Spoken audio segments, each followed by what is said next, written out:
Hello and welcome to Inside Events, an international podcast focused on the contemporary issues in events and festivals. This week, I'm joined by Camilla Swart from Qatar, and we're going to be talking about the future of events in the Middle East. Welcome, Camilla. Thank you. And Camilla, just to start off with, who are you? What's your role and your organisation that you work for? And why are you interested in the future of events in the Middle East? Thank you. Yes. So I'm Camilla Swart. I'm the Program Director of the Masters of Sport and Entertainment Management at Hamad bin Khalifa University in Doha, Qatar, which is part of Qatar Foundation. Our program is also a joint masters with the University of South Carolina. I've been in the Middle East region since 2017, first in Dubai and then relocated to Doha.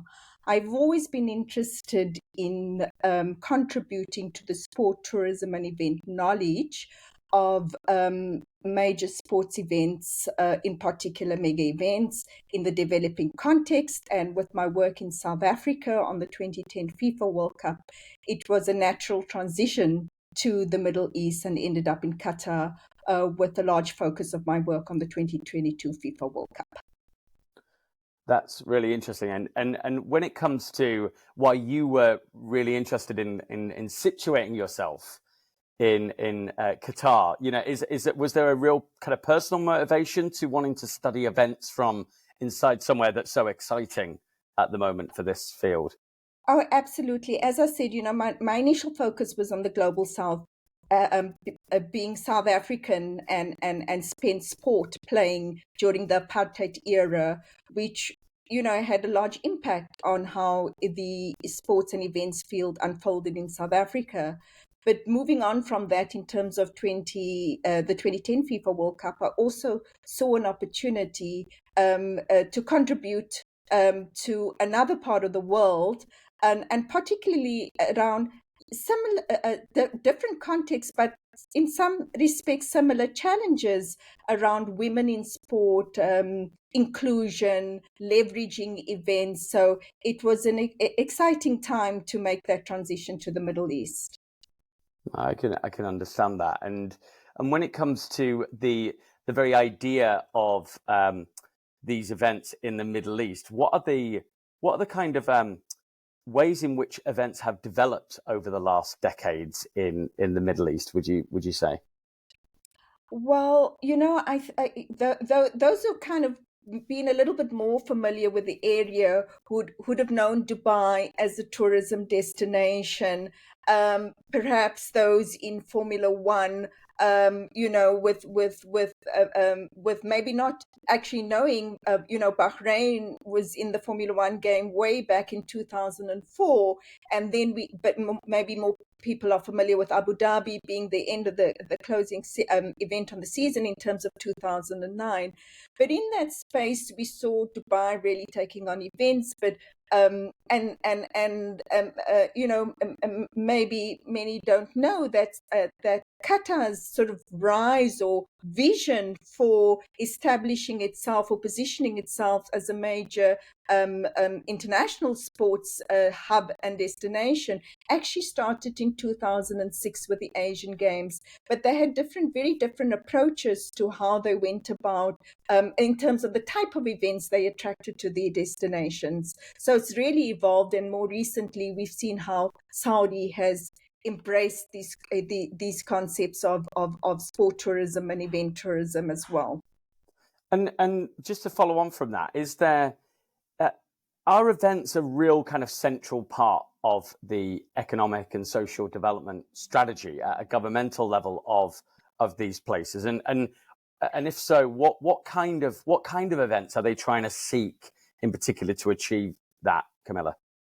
Okay, so very definitely they are part of the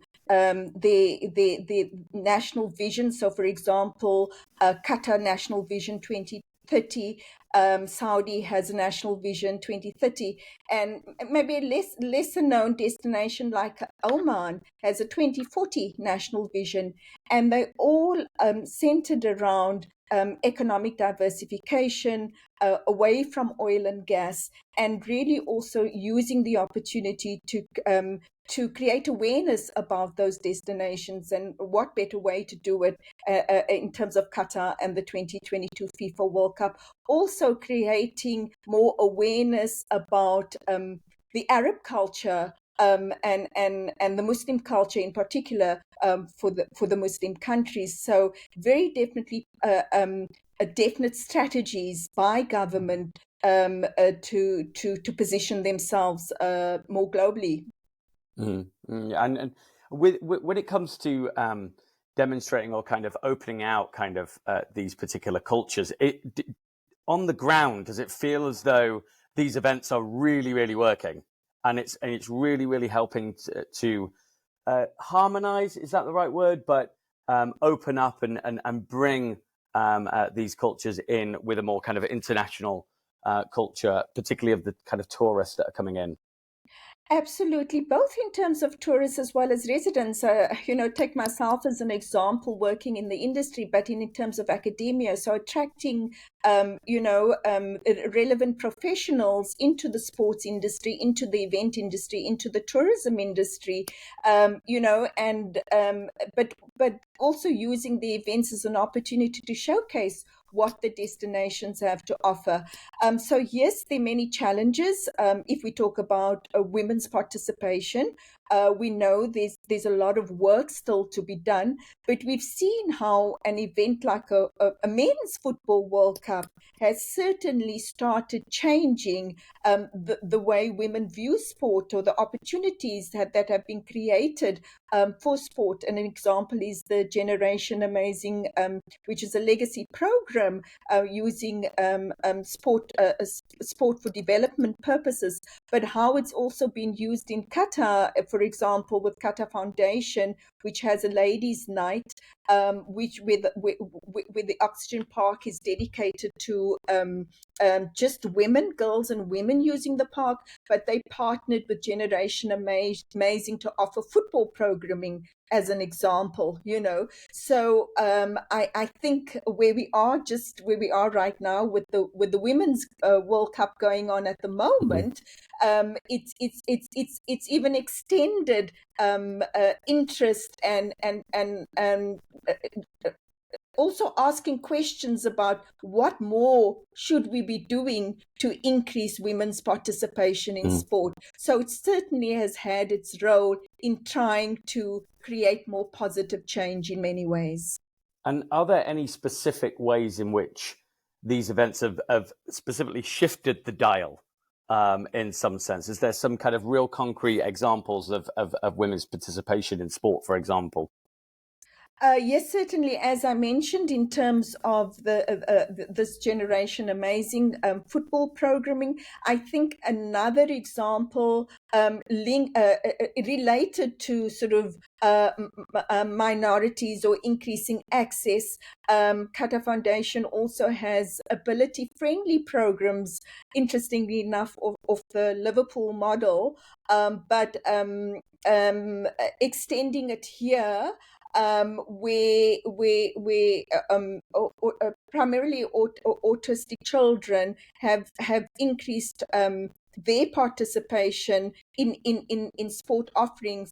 But one of the challenges also, and recognized challenges, is more having more coaches, or the constraints because there are not enough coaches. So trying to expose football coaches to specific programming to also create more coaches that can cater for ability-friendly football programming, as an example.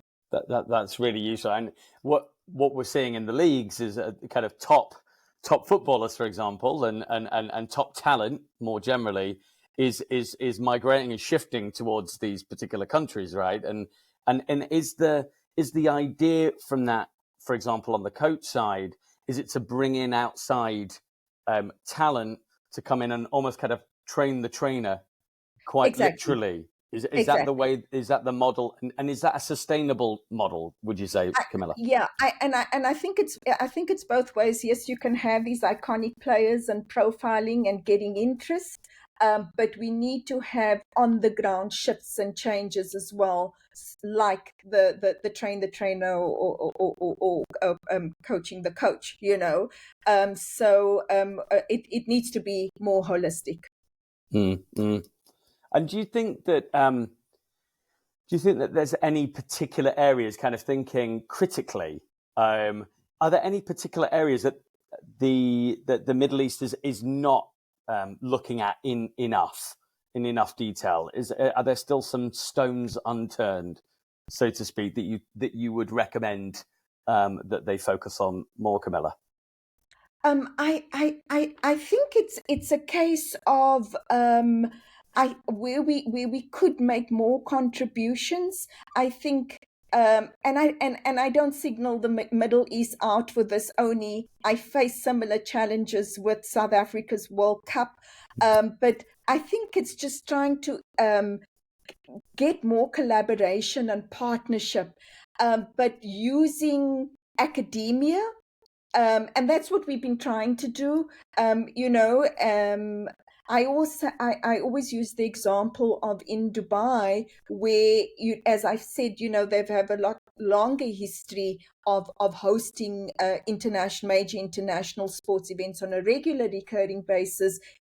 Sevens rugby as an example, the tennis championships as an example, and yet there was only one sports management program, a graduate level program, when I came in 2017. So how do we foster that collaboration between academia and industry?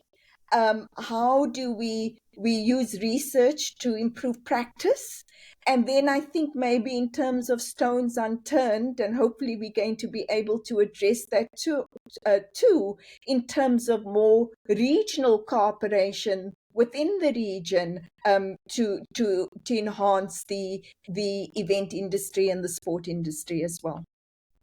That's great. And when it comes to the future of major events in particular, but events of all shapes and sizes probably, what are the future trends that we need to look out for when it comes to the Middle East? I take it we continue to go on this upward growth trajectory. They were kind of upskilling labor, making sure that people are on the ground, whether it's kind of Saudi or Qataris, whether they're trained to deliver these really complicated events, and then start building in the more complex things around legacies and longitudinal benefits of these things.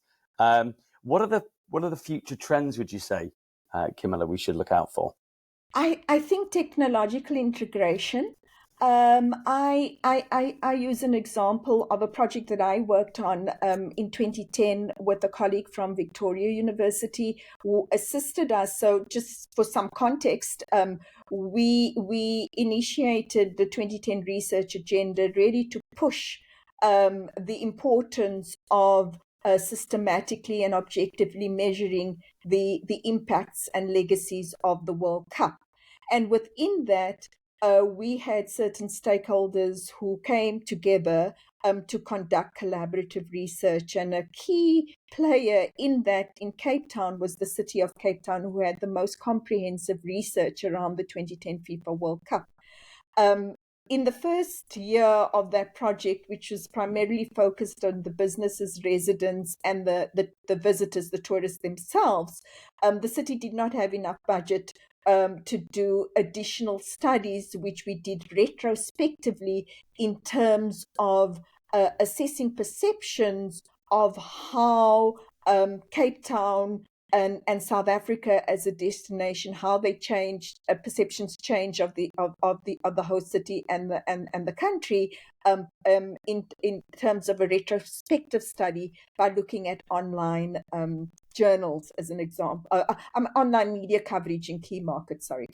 And what then happened was that we've taken a similar study, worked with colleagues with expertise in AI, and have now started to look at the World Cup in social media space, whether you want to call it Twitter or X these days. But we have a database now of a scale and magnitude we never had in terms of 2010, in terms of analyzing different components of the event and the destination in terms of how it was perceived through this database of 6 million tweets from around the world. That's really interesting. Yes, so this is an area that we wanted to develop further, and to a point where we can look at different types of events that has been hosted in the Middle East to see shifts in perceptions or key focus areas, and also more on demand, so more real time coverage than what we've done retrospectively in the past. And for a destination quite like Qatar, who's emerging on that stage, data and using that data to evaluate where they should do better or where they're doing good is so important, isn't it? And you know, I recognize, and we all recognize, that kind of the whole human rights debate was a big one in and around Qatar. And there was half of me that thought, well, if the facts or the facts portrayed in the media are true, then that obviously opens up some challenges that needs to be tackled. But then I also kind of slightly felt a bit for Qatar in that sense, because they're at the very beginning of their journey of developing themselves into a kind of well-established major event destination. And I think that the media, a lot of critics were applying a very kind of Western standard to Qatar. You know, so everything must be as watertight as London, for example, or Paris or LA, you know, whatever. And the issue is that every country, and I'd be interested to know whether you agree with this or not, because I think it provides an appreciative view actually of Qatar, which wasn't in the narrative, which is that they're at the beginning essentially of their journey, and every major event that comes along can shift the dial a little bit more towards being more socially responsible and tackling whatever social challenges are going on the ground, like every country has had in the last decade and centuries. You know, former colonial powers critiquing certain destinations because of human rights records is quite frankly it's absolutely contradictory. And so recognizing that there's a nuance, that there's places to be better, of course, but then it's a journey. Do you agree with that sentiment, Camilla? Absolutely. I think of back to South Africa with the 2010 World Cup, you know, and it was all about crime, safety, security issues, you know, you're going to be killed, you know, or still certain perceptions around the world that there were still lions roaming the streets, you know, underdeveloped, or if it was HIV, AIDS, and Afro-pessimism, you know, and this constant drumming in the Western media of this, you know, real negative narrative, you know, and how South Africa was able to shift that through a relatively successful and safe World Cup, you know, and similarly here in the world, in the Middle East, just because it was in the Middle East, and thus I guess you know, I don't know if you want to call it a little bit of sour grapes that it went to a country, this small, tiny country in Qatar, and how could they deliver on such a mega event with no football history, you know? It was such a negative narrative, but as the World Cup went on, and I think Qatar had the luxury of the announcement being made simultaneously, so they had some more time, but they faced this constant barrage of negativity, particularly from the Western media, and sort of nothing that they could do was good enough. But yet we see the changes, you know, with an International Labour Organization coming in, changes positively for workers in terms of some of the conditions that had changed. And yes, Qatar has been on a trajectory to open up more, to address some of these challenges. but the World Cup was certainly a catalyst for them to do even more and to make more positive changes. So I do believe countries, no matter where they are in their journey of development, should be given the opportunity. And also, I acknowledge the importance of questioning and some decisions in terms of making more positive change. Completely agree. Like I think my stance is really similar to yours on this, which is that the only challenge I think that Qatar faced was they should have controlled the narrative a little bit more. When it came to, and I've been having loads of chats with people who were part of the World Cup about this and who were very close to people that were running it.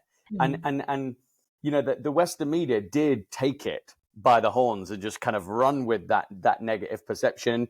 And I'm sure lots of critical sociologists would argue that is just one of the ways in which maybe the West keeps down these develop. I'm sure that there's theories out there that would argue that that's the case, but Qatar definitely it was a lesson in how to control the narrative about where we are at the point of our journey and where we're going to, and don't apply the exact same standards to us, or don't think that we should be exactly like all the other Western developed nations, because they're different. And without doubt, any kind of rights abuses or anything like that is obviously kind of a bad thing, but obviously recognizing that there's places are growing all the time and changing. Camilla, in terms of, if people want to know a little bit more about this subject, we could talk about this just for hours, I think, couldn't we? Yes. The Middle East is so interesting. It has its problems like everywhere. It's exciting. It's presenting new business models, new ways of innovating environmental technologies that reduce carbon emissions and all that. So it's really exciting space. So people should definitely look at this more. But if you could suggest a couple of resources, Camilla, where would people go next after listening to this? It would be interesting to see, people looking at some of the resources. Look back at 2015, there was a book. I contributed a chapter on bidding for events in that. It was the sports management in the Middle East case study by Mohammed bin Sulayem. Interestingly, the first co-author, who is now the FIA president, but together with colleagues Sean O'Connor and David Hassan, who being linked to motorsport in the UAE. That's how that book got written. But that was in 2015.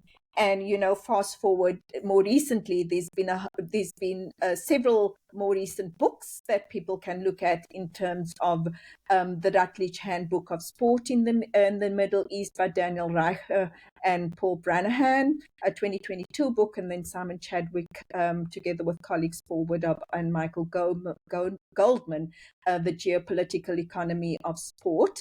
And I have just co-edited a book which will be coming out in 23 with colleagues Hariani Solberg and Rasmus Storm, a research handbook on major sports events by Edward Alga.